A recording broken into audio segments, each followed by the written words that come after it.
ginagawa tuwing umaga ay pwedeng sanhi sa pananakit ng iyong likod or pwedeng makalala sa iyong back pain, pamamanhid at pangangalay sa iyong binti at paa.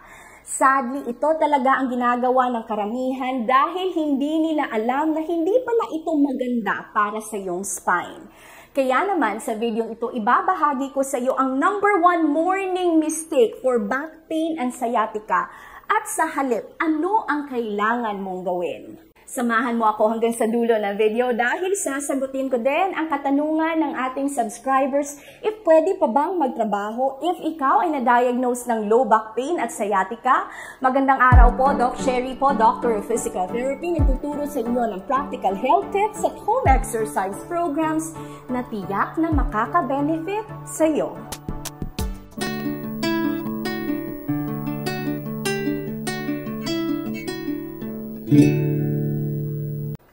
The moment na ikaw ay magising, hindi pa handa ang iyong spine at iyong nerves for sudden, abrupt movements. In fact, kailangan mo talaga itong malaman ano pa man ang dahilan ng pananakit ng iyong likod. May it be dahil sa muscle spasm lamang or paninigas ng iyong kalamnan. May it be due to mechanical low back pain. Ang type ng pananakit ng likod, which is ang common cause, ay ang maling paggalaw ng ating katawan. Or even if this may be due to sciatica, either because of osteoarthritis or problema sa disc. The moment you wake up, hindi pa po handa ang ating spine at ang ating nerves sa sudden movement. Dahil habang po tayo ay natutulog, our disc tends to absorb the fluid, making it more sensitive po every morning. Kailangan mo itong malaman dahil if not, ang maling paggalaw can literally put you in pain. It can cause pananakit po, which can last several days. In fact, may isang pag-aaral na ginawa at inilathala sa Journal of Orthopedic and Sports Injury na nagpapakita na ang abrupt sudden lumbar flexion, such as sa pagbangon natin tuwing umaga, pwede po itong maka-irritate talaga sa ating sciatic nerve. Kaya naman, ang #1 morning mistake na ginagawa natin ay ang biglaang pag-upo at pagbangon mula sa ating higaan. Hindi po ito maganda if ikaw ay nakakaranas ng low back pain or if ikaw ay may sciatica. Sa halip, ito po ang dapat mong gawin. Ito ay tinatawag natin na log roll technique. With log roll technique po, you need to roll to your side first na nakabend ang dalawa mong tuhod. Make sure na nasa edge ka na ng iyong higaan. Tapos, sabay-sabay, ibaba mo ang iyong paa sa sahig while putting your body up gamit ang iyong kamay. Ito po ang proper at ang tamang paraan sa pagbangon sa higaan which will not give you low back pain. Please comment down below, tama ba or mali ang kasalukuyang ginagawa mo sa bahay? Please answer po in the comment section. I would really love to know.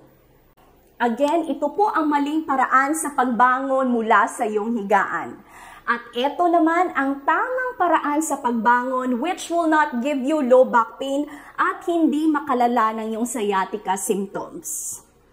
Sa katanungan naman if pwede pa bang makapagtrabaho if ikaw ay na-diagnose ng lower back pain at sciatica, ang sagot natin dyan, yes po, pwede pong magtrabaho. So long as hindi ka nakakaranas sa mga sintomas na ito. Kawalan ng kontrol sa pag-ihi at sa pagdumi. Parati kang natutumba or loss of balance. Lumalala ang panghihina sa iyong binte at paa at hirap sa pagtayo at paglakad. Dahil if nakakaranas ng sintomas na ito, ang ibig sabihin po kasi nito is affected na ang ating spinal cord. And generally po, surgery may be the only option that is available. If hindi ka naman nakakaranas sa mga sintomas na ito, it means po ang pananakit sa iyong likod at sa iyong sciatica can be managed conservatively. Dapat mo lang tandaan na in your day-to-day activities, dapat mag-ingat ka din sa iyong body movements. Kailangan mong malaman ang mga positions na kailangan mong iwasan because this can trigger your symptoms. If ikaw ay nakakaranas ng pananakit sa iyong likod, pamamanhid at pangangalay sa iyong binte, pero hindi ka pa nakapag-X-ray at MRI due to financial reasons, check mo ang video na ito, makakagabay ito sa iyo. If on the other hand, you have your X-ray and MRI result, i-check mo ang video na ito dahil magagabayan ka nito sa certain positions na kailangan mo iwasan at kung ano ang angkop na exercises para sa iyo. Dahil not all back exercises po are the same. Also, if nakaabot ka hanggang sa dulo ng video, please comment back pain or sciatica sa comment section below. I-include mo na din ang age mo. That way, mas makakagawa tayo ng videos na mas angkop at mas makakatulong sa iyo. Maraming salamat po sa panunood. I will see you again on our next video. Hello po, Doc Sherry po. Sino po sa inyo ang hindi pa nakasubok sa BeFreeze Cooling Gel? Kailangan mo talaga itong subukan dahil napakaganda at napaka-unique ng formulation na ito. In fact, marami na tayong repeat orders, repeat users at marami na ang nag-hoard ng BeFreeze. Napakabango din ito. Pagbukas mo pa lang ng parcel mo, maaamoy mo na talaga ito. And if gusto mong matulog ng mahimbing sa gabi, i-apply mo lang ang BeFreeze Cooling Gel sa iyong leeg, sa iyong upper back at sa iyong lower back. You will feel refreshed po and relaxed the following day. Wala po itong side effects dahil gawa po ito sa natural imported ingredient na Arnica montana extract.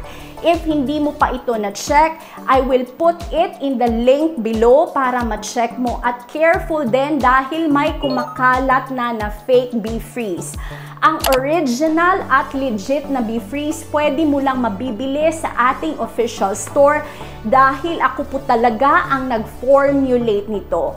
Ang consistency din nito, pwede mong i-spread para makatipid ka nito. Isang box is only priced at 389 pesos and usually magagamit mo na ito sa loob ng isang buwan. Ang original na BeFreeze po ay nakalagay sa isang box. Tapos, ang fake naman, wala itong box. Tapos, white ang content ng kaniyang gel. This one po is blue-green with lactose beads po to help you feel relaxed. Check mo ang BeFreeze, check mo ang reviews. Nakatulong ito sa iba at pwede ding makatulong ito sa iyo. God bless you po.